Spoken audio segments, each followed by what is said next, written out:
نامعلوم سے معلوم تک کی قسط نمبر 15 اور 16 میں ہم نے دیکھا کہ قذافی نے حکومت پر اپنی گرفت کیسے مضبوط کی، نیلسن منڈیلا کا قذافی سے کیا تعلق تھا اور اسرائیلی کھلاڑیوں کو مارنے والے حملہ آوروں کے ساتھ کیا سلوک کیا گیا۔ اگر آپ نے قسط نمبر 15 اور 16 نہیں دیکھی تو پہلے وہ ضرور دیکھ لیں۔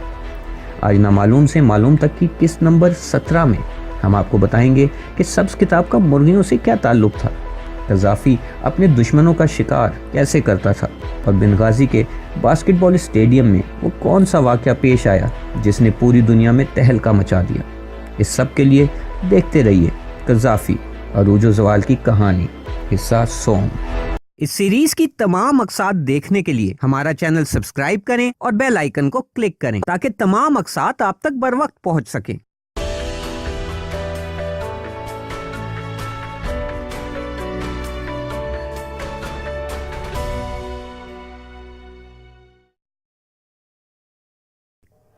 قذافی کی رائے میں اس کی دی گئی سبز کتاب میں دنیا کے تمام مسائل کا حل موجود تھا۔ اس کا خیال تھا کہ ہر انسان کو اس کی کتاب ضرور پڑھنا چاہیے، بالکل ایسے ہی جیسے ہٹلر کا خیال تھا کہ اس کی کتاب میائے خنف میں پوری جرمن قوم کے مسائل کا حل ہے، جبکہ مغربی اسکالرز کا خیال تھا کہ قذافی کی کتاب میں درج بیانات آپس میں ہی تضاد کا شکار ہیں۔ قذافی کا ایک آئیڈیا یہ بھی تھا کہ ملک کے ہر شخص کو مرغیاں پالنی چاہیے۔ اس کے لیے اس نے ملک کی عوام میں مرغیاں بھی تقسیم کی اور مرغیاں رکھنے کے لیے پنجرے بھی۔ کچھ عرصے میں مرغیاں تو لوگوں نے ذبح کر کے کھا لی، البتہ پنجرے کتابیں، بچوں کے کھلونے رکھنے اور دوسرے مقاصد کے لیے استعمال ہونے لگے۔ قذافی سبز کتاب کے ذریعے لوگوں کے ذہنوں کو اپنی سوچ کے مطابق ڈھالنا چاہتا تھا۔ سبز کتاب کو اسکولوں میں پڑھایا جانے لگا۔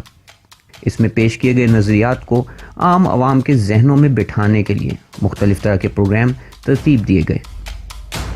قذافی کے نظریات میں ایک نظریہ یہ بھی تھا کہ ملک میں کسی قسم کی سیاسی جماعتوں، جمہوریت، بلکہ قانون ہی کی ضرورت نہیں، بلکہ عوام کے تمام مسائل بالکل بنیادی اور نچلی سطح پر موجود عوامی نمائندے حل کریں گے۔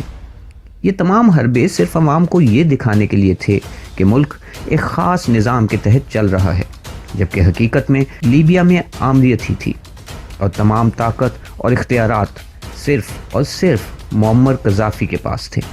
تمام فیصلے صرف اس کی ذات کے گرد گھومتے تھے۔ قذافی نے نہ تو صدر کا عہدہ لیا نہ ہی وزیر اعظم کا۔ اس نے کہا کہ وہ صرف قوم کا بڑا بھائی ہے اور انقلاب کا راستہ دکھانے والا لیڈر ہے۔ قذافی کی طاقت کا زیادہ دار و مدار اس کے بنائے ہوئے بہت بڑے پولیس نیٹ ورک پر تھا جو پورے ملک میں پھیلا ہوا تھا۔ یہ پولیس نیٹ ورک انتہائی خفیہ طریقے سے کام کرتا تھا۔ لوگوں کو اکثر یہ نہیں معلوم ہوتا تھا کہ کون کس کی جاسوسی کر رہا ہے۔ اکثر اسی پولیس نیٹ ورک میں کام کرنے والے افراد ایک دوسرے ہی کی جاسوسی کرتے پائے جاتے تھے۔ لیبیا کے بہت سے لوگوں نے ایسے واقعات دیکھ رکھے تھے جہاں ایک آدمی کو سڑک سے اٹھایا گیا اور بغیر نمبر کی گاڑی میں ڈال کر نامعلوم مقام پہنچا دیا گیا، جس کے بعد اس کا عطا پتہ کبھی معلوم نہ ہو سکا۔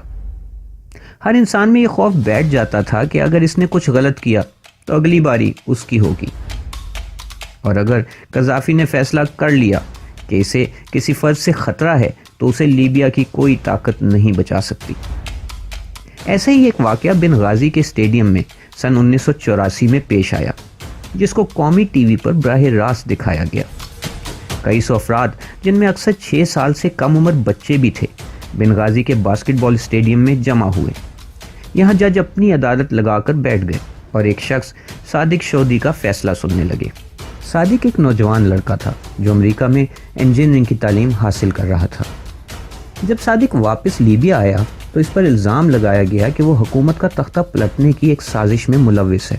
اس نے بظاہر تمام لوگوں کے سامنے اپنے ملوث ہونے کا اقرار بھی کر لیا۔ صادق شودی کو اسی وقت پھانسی کی سزا سنا دی گئی، اسٹیڈیم میں ہی جہاں عورتیں اور چھوٹے بچے بھی تھے۔ اس کی پھانسی کا انتظام کیا گیا، مگر اچانک ایک ایسا واقعہ پیش آیا جس کی کسی کو امید نہیں تھی۔ جب صادق کو پھانسی دی گئی تو پھانسی کا پھندا اس کی گردن نہیں توڑ سکا، جس کی وجہ سے اس کی فوری موت نہیں ہوئی اور صادق کا جسم پھندے سے لٹکتا رہا۔ یہاں اسٹیڈیم میں موجود ایک عورت کو سنہری موقع نظر آیا۔ وہ فوری طور پر صادق کے قریب آئی اور اس کی ٹانگوں سے لٹک گئی تاکہ صادق کی فوری موت کو یقینی بنایا جا سکے۔ لاکھوں افراد نے پوری دنیا میں یہ سب کچھ دیکھا۔ صادق کی موت ہو گئی۔ یہ لڑکی پورے لیبیا میں ہدا جلاد کے نام سے مشہور ہو گئی۔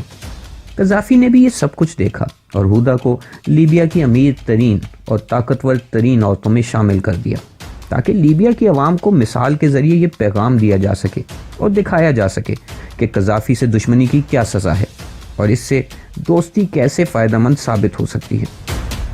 سب سمجھ گئے کہ فائدہ صرف اپنے انقلابی رہنما سے وفاداری میں ہی ہے، مگر اپنے ملک میں اپنے دشمنوں کو ختم کرنا ہی کافی نہیں تھا۔ قذافی ان تمام دشمنوں کو ختم کرنا چاہتا تھا جو اس کو کسی قسم کا نقصان پہنچا سکتے تھے، چاہے وہ دنیا کے کسی بھی جگہ چھپے ہوں۔ قذافی کے خفیہ لوگ پوری دنیا میں پھیلے ہوئے تھے۔ قذافی قاہرہ، لندن، پیرس، غرض دنیا کے تمام شہروں میں اپنے دشمنوں تک پہنچ سکتا تھا۔ اگر کوئی اس سے چھپا ہوتا تو قذافی کے پاس اسے کھوج نکالنے کے بہت سے طریقے تھے۔